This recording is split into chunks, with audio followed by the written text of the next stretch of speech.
Welcome to the Spiritual Artist Podcast. This is Chris Miller. I invite you to join me as I interview artists from a variety of disciplines.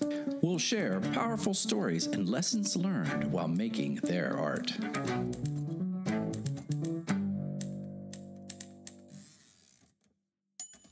Today, I'm in conversation with Rebecca Collins. I first met Rebecca when she applied for my show, The Urban Artist Market, in Dallas, Texas.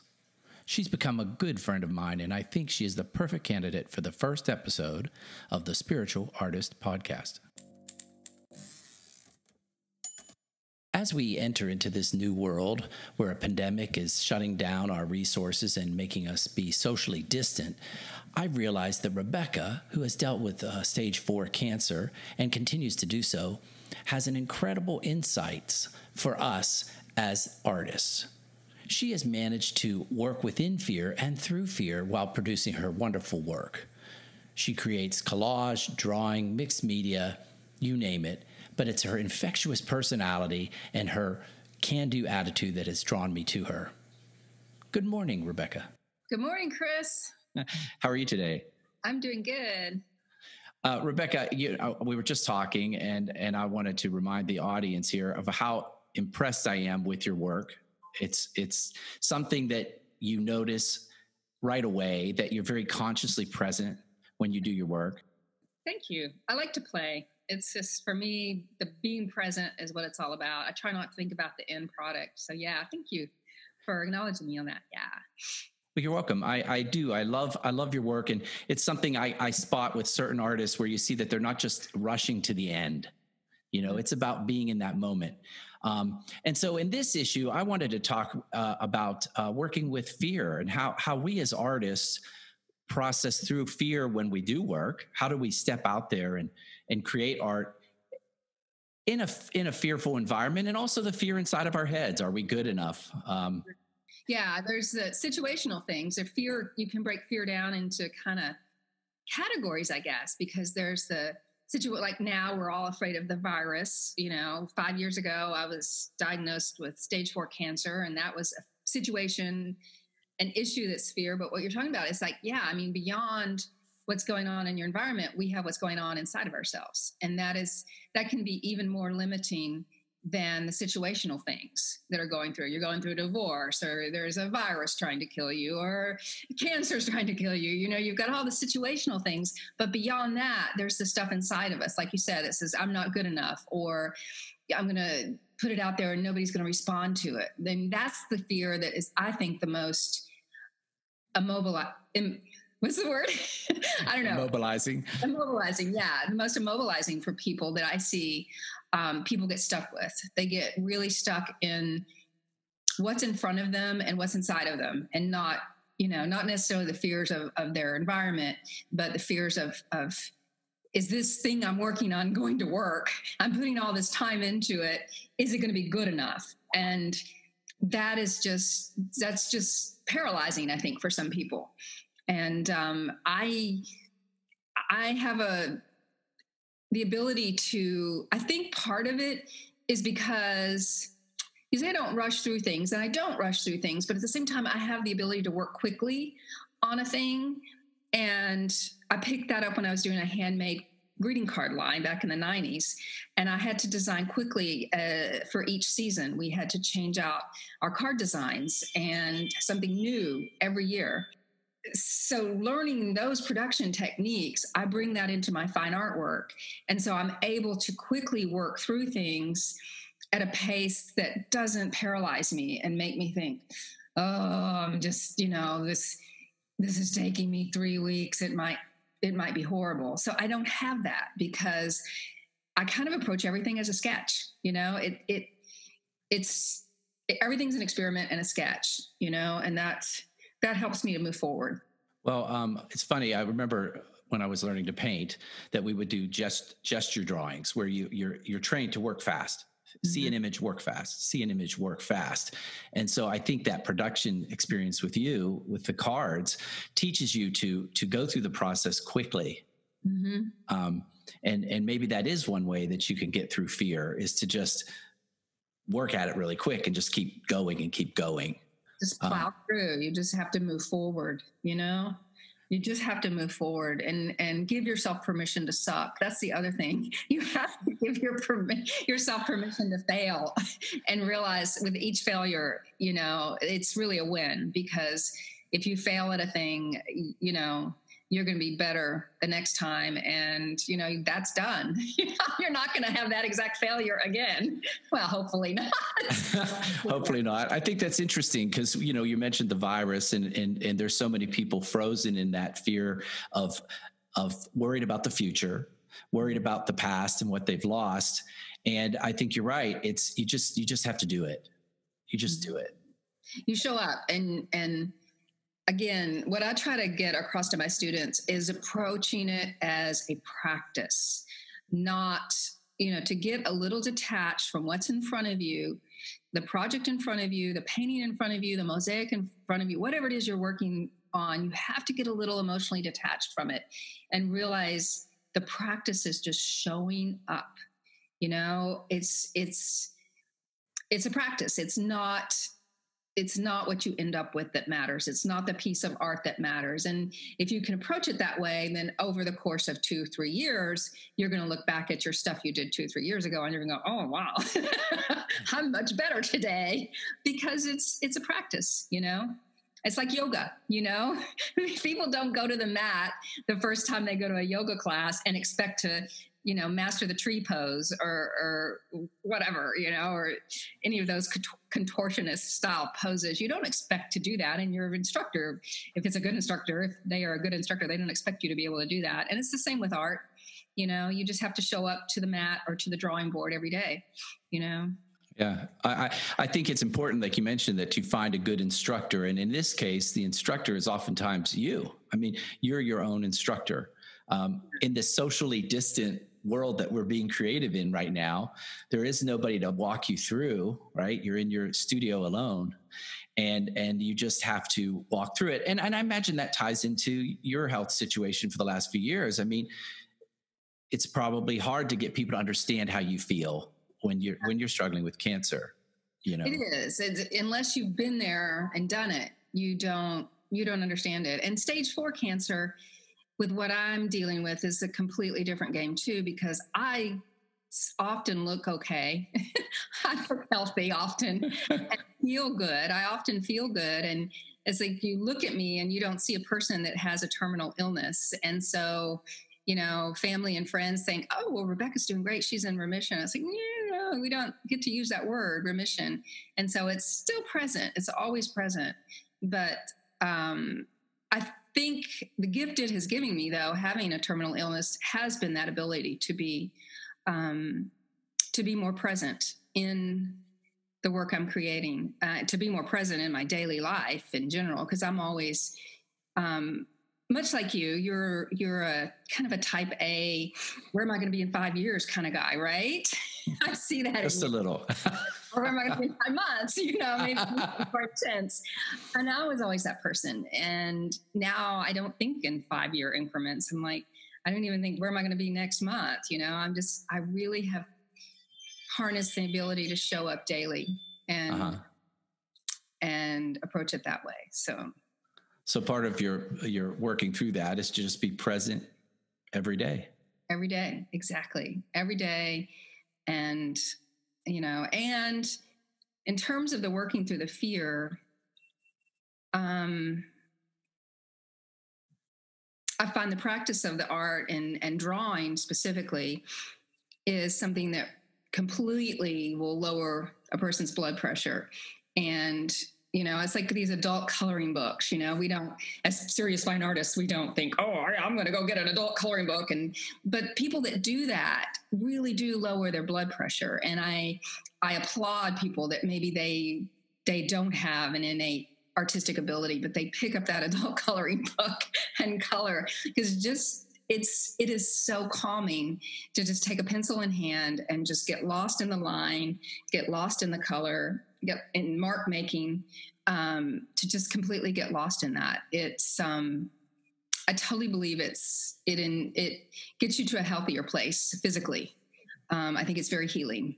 So, well, I agree. I think that I find that I have two kinds of painting. Some of it is what I call flow, where it goes through you, and other it's very meditative. And I especially wanted to talk about your mosaic work because of how you've incorporated your cancer situation. And so to describe that a little bit, these mosaics, they're so beautiful that you've been working on. So back in 2015, I had the cancer diagnosis and I didn't feel like making serious art. And I was always at the hospital. Is always a doctor's appointment, always an infusion, always something going on at Baylor where I get my treatments. And I just decided what I can do is take my sketchbook. So I would take my sketchbook to my appointments because you're always waiting. Every medical procedure, it's nothing but sitting around. And most people play on their phones or they have a friend with them. And, when my husband worked, sometimes he'd go with me or sometimes I'd have a friend with me, but mostly I was on my own. And so I'd take my sketchbook and I asked my doctor, like by the second or third appointment, I'm like, what does a healthy cell look like? And it's just it's pretty much just a circle with a dot in the middle of it. And so I'm like, I'm going to doodle healthy cells, And so I would go get my infusion and they'd hook me up to the drip and I would just start doodling these healthy cells. And in the beginning, they were just really basic because I was really just kind of concentrating on making really perfectly round circles and little dots in the center, and because I wanted them to be healthy, no irregularity. And that quickly gave way to whatever was going on in my head. And so, I call it they're pseudoscience drawings, they start out as little cells and then I get these little squigglies going on and these little amoeba shapes. And pretty soon I was just creating abstract art. And so I kind of saw the cell doodling as kind of a gateway drug into abstracts because I've always been more figurative. I've always had a hard time working into abstracts, but doing these little cell sketches was totally the doorway I needed to find meaning in it. And that was one problem with me in abstracts because I know the artist creating the painting maybe they're just playing with the design basics, maybe they're just playing with composition and line and color and value and all the good stuff that makes the soup. Yes.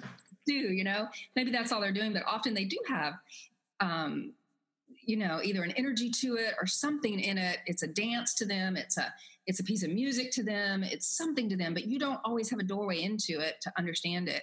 And so having this layer of meaning behind it it clicked for me. I'm like, oh, and not only has it made me able to do abstract art, I'm able to appreciate other people's abstract art much more, and I realized I don't have to literally know what they were thinking to make my own story up about the piece that's in front of me if I'm in a gallery or something looking at something.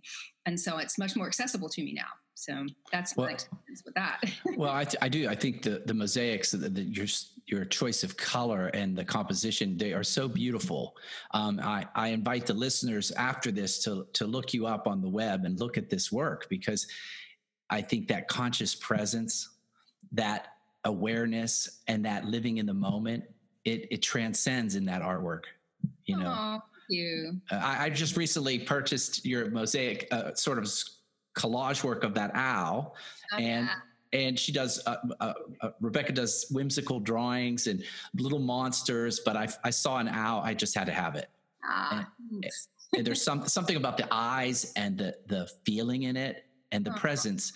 And it's every bit the most beautiful thing I have in my room. So, yeah. And so I think that's amazing. So, yeah. And the cell stuff, it was so exciting to me, like year 2, when I started feeling better to where these sketches, they did make their way into glass. That was exciting when I got back to mosaic work and cutting glass and layering it to actually have the abstract cellular stuff underneath the glass showing up, in more labor-intensive works other than just the, in the collage. And I've got a lot of cellular collages and my husband came up with the phrase cellular mythology. And I really like that because we are making our own mythology as we create these bodies of works. So. Oh, that's a wonderful way of putting it. Yeah. Yeah. So what about these little monsters and the whimsical characters you do? Is that just does that come out of the cellular work, or is it just a totally different? Completely different. It's what I do when I need to cleanse my palate. It's like I don't know if you ever watched like a really scary movie and then you've got to put on something lighter before you can go to bed. That's what the monsters are for me, because they're just so silly and goofy. They're monsters, but I did robots for a while. I've done a lot of robots, and the robots have kind of been put on the back burner to do these little kind of hairy monsters, and I'm creating those in Mosaic. And monsters right now it is such a palate cleanser from what's going on with my more serious work and just what's going on in the world, because there's such scary stuff. The virus itself is a monster that is killing people. And so I don't know, I just making these more childlike, naive, innocent kind of monsters makes me, I don't know, it tickles me. It's just my way of kind of keeping myself laughing. And they do. They're great. So based on what you say, and I know that you also teach a lot of these skills and classes for people. What would you tell someone that's in their house right now? Maybe they're socially distant and they have artistic drive. How would you tell them to walk through this or use this? I would say, again, it's just back to the practice, and it depends on what level of discipline they have, and in terms of not discipline, but ability, I guess. Are they crafters, which is fine? Maybe you want to make something for the garden or something, but for people who are just more on the crafty level, I'd say go for it. Just come up with something to put out in the garden, if it's like a mosaic or something, or if you're doing stuff for the house, just play, and if you have children at home, play with them, get whatever, use their art supplies, because they've got them. Sit down at the coloring table with your kids and you play and you get it going. And also, if you're really stuck, look online for people who offer up prompts. There are a lot of artists and blogs out there of people who do daily prompts and that sort of thing. And you can follow people that do that sort of thing. You can find them on YouTube. You can find them on Instagram. Just look for daily art prompt and you'll get ideas of what to do. Sometimes I'll focus on color and I'll just tackle a color a week and go, okay, I'm just going to make everything pink this week, or I'm going to make everything blue. I'm just going to explore one color this week. But yeah, just figure something out, regardless of your ability, or, just set it up and take over not everybody has a fancy studio. Take over the dining room table. Just take over the house and make stuff, So just go and just walk through it and just do it. Just do it. Right? Yeah. I mean, you can totally find online videos that will walk you through classes right now. And there's more and more educational content being created. And I'm creating some too online for people. And so you can find stuff online to get you going, or just, like I say, if you've got art supplies sitting around that you haven't played with in years, or, steal your kids' art supplies, just play, just do it, just set up and just have fun, and don't put the pressure on yourself that it has to go in the fridge. You don't have to make something worthy of the refrigerator. It's okay. Just play, Well, I appreciate this insight. We could talk and talk, probably have to have you back, because I just love talking to you. I love your energy, and I love how you've brought a way of being to your art. And I wanted I do see it. And I think people see that. So thank you. You made my day. Oh, you're welcome. Talking with you. Thanks for having me on this launch. It was wonderful having you on my very first podcast. You definitely meant to be there. You're meant to be there. I look forward to hearing more about you and seeing your work around the city and online. I encourage listeners to go and check her out. At the bottom in the definitions line, there'll be a description of your website and everything else. And she does so much more than we talked about, Rebecca, right? That's a lot. Mixed media. Around. Thanks so much, Chris, for having me today. This was fun. It was fun. And I'm glad you helped walk me through this. So take care and we'll talk to you soon.